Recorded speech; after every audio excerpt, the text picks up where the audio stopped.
नमस्कार, मैं हूं आपके साथ हर्षिता और आप देख रहे हैं बीबीसी इंडिया न्यूज। बढ़ते हैं आज की खबरों की। देश भर में पत्रकारों पर बढ़ते हमले, फर्जी उत्पीड़न और बदले की कार्रवाई एक गंभीर राष्ट्रीय चिंता बन चुकी है।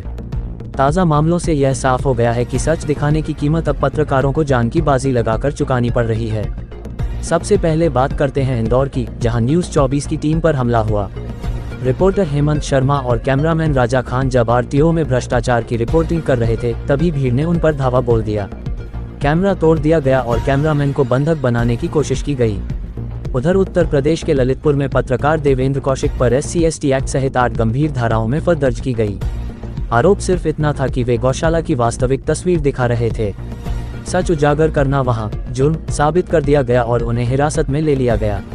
मध्य प्रदेश के धुलकोट क्षेत्र में एक आदिवासी पत्रकार अनसिंह मोरे के 50 साल पुराने घर को फॉरेस्ट विभाग ने सिर्फ इसलिए तोड़ने का आदेश दे दिया क्योंकि उन्होंने विभाग की अनियमितताओं को सामने लाया था। राजस्थान में 10 सूत्र चैनल के पत्रकार आनंद पांडे और हरीश दिवेकर को गिरफ्तार कर लिया गया। आरोप था कि वे सरकार की नीतियों पर सवाल क्यों उठा रहे हैं। उत्तराखंड में पत्रकार राजीव प्रताप सिंह की रहस्यमयी मौत ने पूरे देश के मीडिया जगत को हिला दिया है। मैं Masood Javed Qadri ANT News All News Times का एडिटर इन चीफ और इंडियन जर्नलिस्ट एसोसिएशन का राष्ट्रीय सचिव।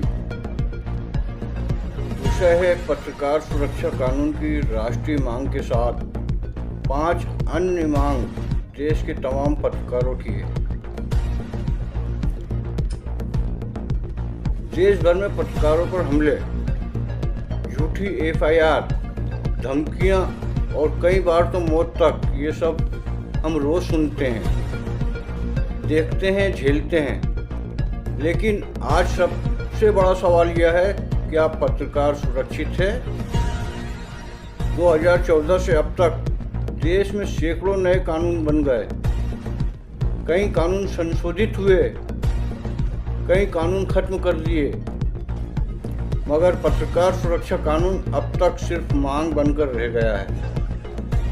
सरकारें बदली, सिस्टम बदला, लेकिन पत्रकारों की सुरक्षा पर अब तक गंभीरता से विचार नहीं किया गया।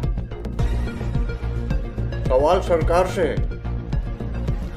जब मंत्री, सांसद, विधायक, यहाँ तक कि अपंजीकृत संगठनों के मुखिया तक को Z+ सुरक्षा मिल सकती है, तो फिर पत्रकारों की सुरक्षा पर केंद्र और राज्य सरकारें उदासीन क्यों? जिस पत्रकार की वजह से सरकार की उपलब्धि जनता तक पहुंचती है, जिस कैमरे की रोशनी में भ्रष्टाचार सामने आता है, उसी पत्रकारों को सुरक्षा देने में देरी क्यों? मैं इंडियन जर्नलिस्ट एसोसिएशन IJA का राष्ट्रीय सचिव मसूद जावेद कादरी देश भर के पत्रकारों की ओर से मांग दोहराता हूं, केंद्र और सभी राज्यों में पत्रकार सुरक्षा कानून तुरंत लागू किया जाए, ताकि कोई पत्रकार खबर दिखाने की वजह से FIR, हमले या दबाव का शिकार न बने। दूसरा है, डिजिटल इंडिया के दौर में सभी सोशल मीडिया पत्रकारों को मान्यता दी जाए। आज YouTube चैनल और डिजिटल मीडिया की खबर मिनटों में जन जन तक पहुंचती है, इसलिए छोटे चैनलों को भी वही सम्मान और अधिकार मिलने चाहिए जो बड़े TV चैनलों को मिलते हैं। तीसरा है, छोटे YouTube चैनलों को सरकारी विज्ञापन दिए जाएं, जैसे बड़े चैनलों को दिया जाता है, वैसे ही छोटे डिजिटल पत्रकारों को भी इस देश की आवाज़ है। चौथा, सभी पत्रकारों के परिवारों के लिए अलग से हेल्थ कार्ड जारी किए जाएं, क्योंकि खतरा सिर्फ पत्रकार को नहीं, उसके परिवार की सुरक्षा और स्वास्थ्य से भी जुड़ा है। पांचवा, पत्रकारों के लिए पहले मिलने वाली ट्रेन यात्रा छूट को फिर से बहाल किया जाए। BJP सरकार ने यह सुविधा बंद कर दी, इसे तत्काल शुरू किया जाना चाहिए। छठवां है, YouTube चैनल, साप्ताहिक, पाक्षिक और मासिक अखबारों को मान्यता दी जाए, ताकि सभी श्रेणी के पत्रकार सरकार की नज़र में समान रहें, न छोटे न बड़े। पत्रकार सिर्फ खबर दिखाता नहीं, वह लोकतंत्र का चौथा स्तंभ है। अगर यही स्तंभ कमजोर हुआ तो लोकतंत्र खड़ा नहीं रह पाएगा।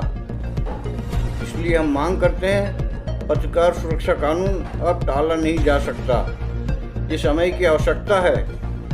इस निवेदन के साथ जिस पत्रकार संगठन के पास ये पोस्ट आए, शेयर जरूर करें ताकि सरकार तक पहुँचे। जय हिंद।